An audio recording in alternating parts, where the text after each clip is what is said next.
নমস্কার বন্ধুরা, স্বাগতার দুনিয়াতে সবাইকে ওয়েলকাম জানাই। আজ বানাবো এঁচোড়ের দম। রান্নাটা প্রথম থেকে শেষ পর্যন্ত দেখুন, আশা করি আপনাদের ভালো লাগবে বন্ধুরা। সবার প্রথমে নিয়েছি এঁচোড়। এঁচোড় ছোট ছোট পিস করে কেটে নেব। কেটে নেওয়ার পর ধুয়ে পরিষ্কার করে জল ঝরিয়ে নিয়েছি। এবার প্রেসার কুকারে এঁচোড়গুলো সেদ্ধ করতে দেবো। কিছুটা পরিমাণ জল দিয়েছি আর অল্প হলুদ আর অল্প লবণ দিয়ে এঁচোড়টা সেদ্ধ করব। হলুদ দিয়ে সেদ্ধ করলে এঁচোড়টা সেদ্ধ করে নেওয়ার পর কালো হয়ে যাবে না, কালারটা ভালো আসবে। দুটো সিটি দিয়ে আমি এঁচোড় সেদ্ধ করে নেব। বেশি সিটি দিয়ে সেদ্ধ করলে এঁচোড়টা কিন্তু তাড়াতাড়ি গলে যাবে আর রান্নাতে ভালো হবে না। দুটো সিটি দেওয়ার পর এঁচোড়গুলো কিন্তু আমি সেদ্ধ করে নিয়েছি। আর দেখুন এঁচোড়টা কত সুন্দরভাবে সেদ্ধটা হয়ে গেছে।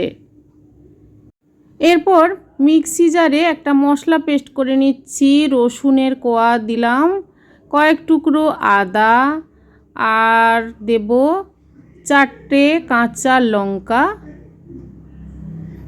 আর অল্প জল দিয়েই মশলাটা পেস্ট করব। এবার গ্যাস অন করে কড়াই মধ্যে দিয়ে দিলাম 4 টেবিল স্পুন সর্ষের তেল, লবঙ্গ, দারচিনি, ছোটো এলাচ আর একটা শুকনো লঙ্কা ফাটিয়ে দিলাম, তেজপাতা দিলাম আর সামান্য গোটা জিরে। তেলের মধ্যে এই মশলাগুলো দিয়ে নাড়াচাড়া করে নেওয়ার পর সুন্দর একটা গন্ধ আসলে তারপর দিয়ে দেব কুচিয়ে নেওয়া পেঁয়াজ। পেঁয়াজটা তেলের মধ্যে লাল করে ভেজে নেব। গ্যাসের ফ্লেমটা লো রেখেছি। পেঁয়াজটা ভাজা হয়ে গেছে। এরপর দিয়ে দেব মিক্সিতে পেস্ট করে রাখা আদা রসুন বাটা।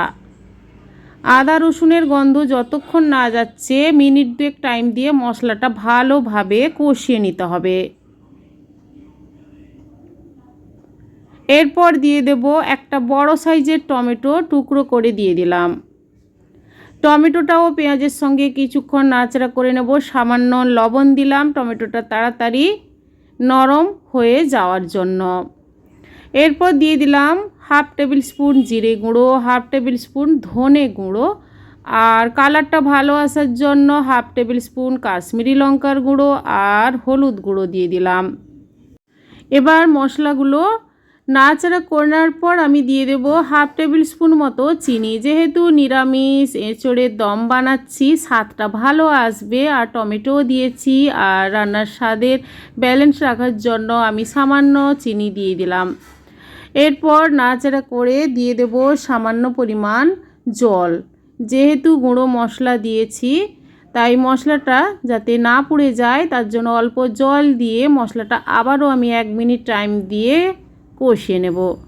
আস্তে আস্তে করে দেখবেন যে মশলা থেকে তেল ছাড়তে শুরু করেছে আর কালারটা বেশ সুন্দর এসেছে। এরপর দিয়ে দেব সেদ্ধ করে রাখা এঁচোড়। এঁচোড় দেওয়ার পর দিয়ে দিলাম পরিমাণ মতো লবণ।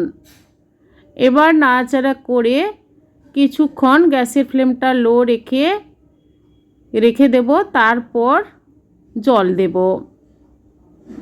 আর এঁচোড় থেকে বেশ সুন্দর একটা গন্ধও বেরিয়েছে। আর এঁচোড়ের দমের রেসিপিটা বানাতে গেলে কিন্তু গ্যাসের ফ্লেম লো রেখে কিছুক্ষণ টাইম দিয়ে বানাবেন, তাহলে স্বাদটা ভালো আসবে। এবার দিয়ে দিচ্ছি জল। উষ্ণ গরম জল করেছিলাম আলাদা পাত্রে, 2 বাটির মতো জল দিয়ে নাড়াচাড়া করে মিনিট 5 ফুটতে দেব।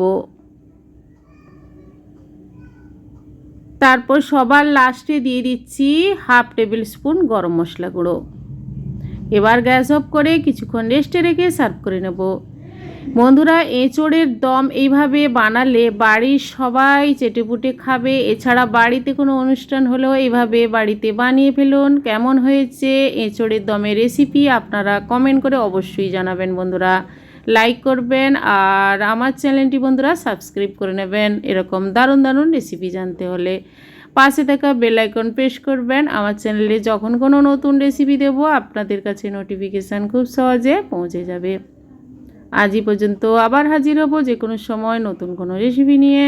সবাই ভালো থাকুন, সুস্থ থাকুন। ধন্যবাদ।